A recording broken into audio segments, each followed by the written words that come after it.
All right, hey everybody, back with another news feed here for you. Don't forget I post videos every single day. This one from Car Buzz, and it's time to say goodbye. These are 11 pickup trucks and SUVs that will not live to see 2025. They are officially gone. Kind of interesting. We're not going to read too much of this. We're just going to look at the vehicles.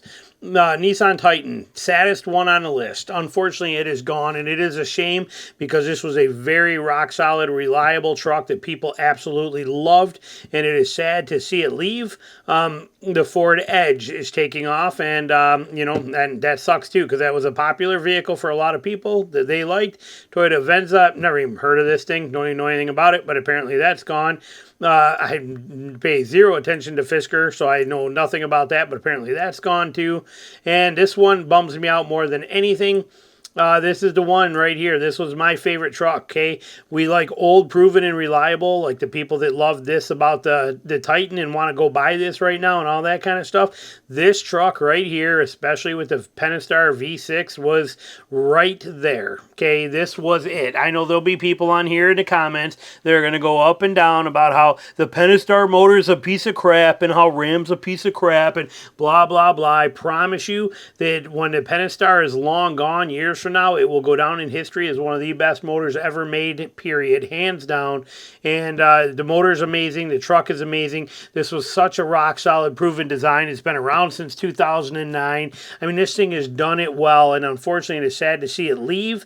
I like it. I actually like it better than I like the new ones. Okay, I loved what it was, and I'm really kind of bummed to see it go. And like I said, the lack of now having a Pentastar option in this truck is very, very sad. Definite bummer.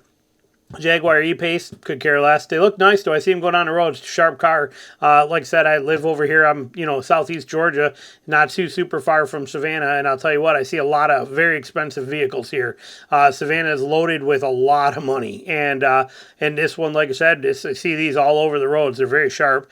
This one here, I've not actually ever seen this one, and that one's going away too.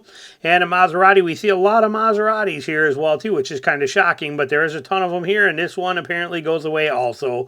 And then the Ram TRX is gone, but honestly, I'm okay with that because it was a...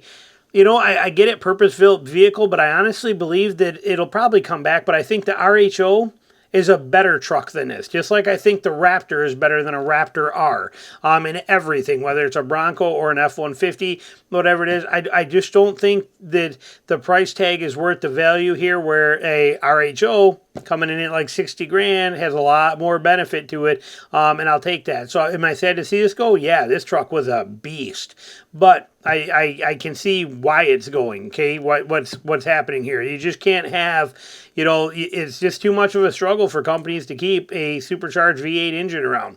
It's just getting harder and harder. We've talked about that in other videos. Moving on from there, right here, this the Nissan Rogue. We're only going to stay on this for a minute because this is not kind of the stuff my channel focuses on, but it sort of is because it is off-roady, which is what matters.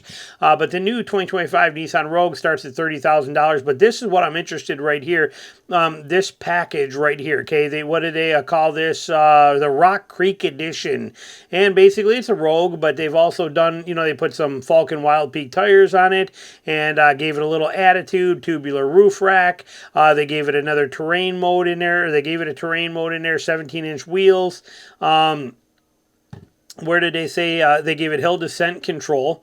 But this thing being all-wheel drive, I mean, anywhere that you think about like the Ridgeline, you think about the Mazda CX-50 off-road version, you think about a lot of these vehicles, they're all basically the same. I mean, heck, there's a lot of vehicles from other manufacturers too that are going to be able to do this, and they're going to get out to these neat places and explore and enjoy life, and that's what a lot of the world wants today. They don't need hardcore off-roaders, they don't need Rubicons, and they don't need Gladiators, and they don't need TRXs or Broncos. They just want a family vehicle that gets them to work back and forth regularly, carries their family when they want to go to movies, and takes their family out on adventure, and this is a nice vehicle for that. So I think it's pretty cool. It's basically coming in at $37,000 for it, and it has water repellent leatherette-like upholstery and more of those lava red accents, plus piano black for the dashboard trim. Heated front seats are standard. So there's a 12-volt power outlet, and then there's other options that bring you in some other things. Here's the interior of that. If you want to see it right here, there it is. There's one of those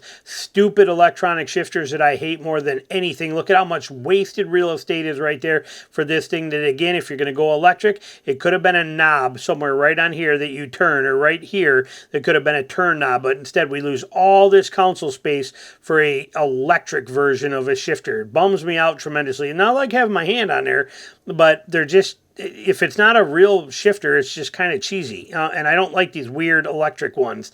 But anyway, nice little vehicle right here. I think it's got some pretty cool potential, and I don't think they give us anything else in there picture-wise, but that's it right there. Now the big story, finally, I say this, take it with a grain of salt, but finally, maybe something is getting through to this guy, okay? This Tavares, okay? He's the CEO of Stellantis, and he's pissed, okay? He's pissed off. He wants to make it clear that he is handling this personally, okay? Well, let's make it clear that you've been handling this. This has been in your, ball's been in your court for the last 3 years that you've been here, okay? But he wants to make it clear that he is handling it personally. Okay. God, it cracks me up how people think these days. It really does. I mean, do actions not carry any weight anymore? Words just have all the power, I guess. But Stellantis CEO Carlos Tavares visits Detroit this week, where he will seek to develop a strategy to fix a European automaker struggling North American operations and reassure employees and investors. A person familiar with the plan said. Okay. The strategy is likely to develop by the end of this week. Oh, really? You're going to get a strategy to develop by the end of this week? You're going to show up and have a strategy by the end of the week? You've had 3 years. They even tell you in here, right here. Okay, Ram and Jeep have both declined at least 33% for the first half of 2019 to the same period this year. But apparently now you're taking it personally, or handling it personally. You're going to be here for 1 week, and by the end of the week, you're going to have a strategy. God, it just cracks me up. But in this article, we were arrogant. There's no we about it. You were arrogant. You were arrogant with your pricing. And he says, I'm talking about myself, nobody else. Well, great. There you go. Okay, words again. Words.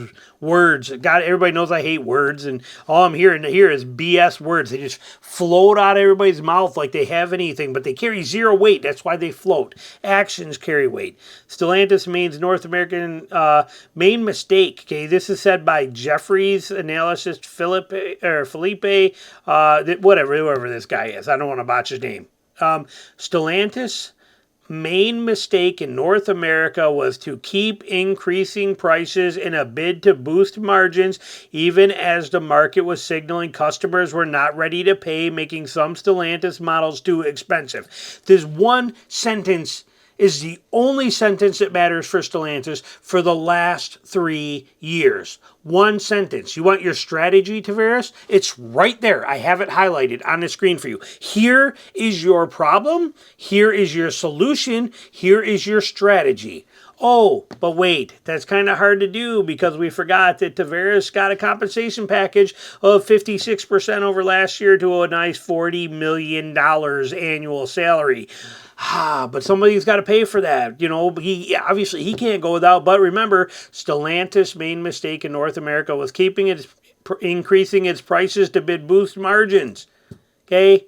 I mean, that's what it boils down to. But at least finally somebody is saying this in something here. Okay, they go on to talk about more stupid BS words that mean nothing, and I honestly don't even care to hear it, read it, or mess with it. It's here if you want to, but you know, he acts so big and bad. We're gonna get rid of the brands that don't bring in the money. We're gonna this. Has he ever once talked about the fact that he just could? All he has to do is just get a little pen and go. And then, you know, here, cut, slice, and let's drop this price by 20%. Let's cut this one by 10%. Let's cut this one by 5%. Oh my God, all of a sudden Jeep and Ram are good again. That's all it takes. It's really all it takes. Seriously, dude. You know, and I'm not even CEO. I'll tell you what, if you gave me 1/40th of your income, I could solve this issue for you. Let's talk about it sometime. That's how bad this is. So let me know what your comments are down below. Thanks for watching.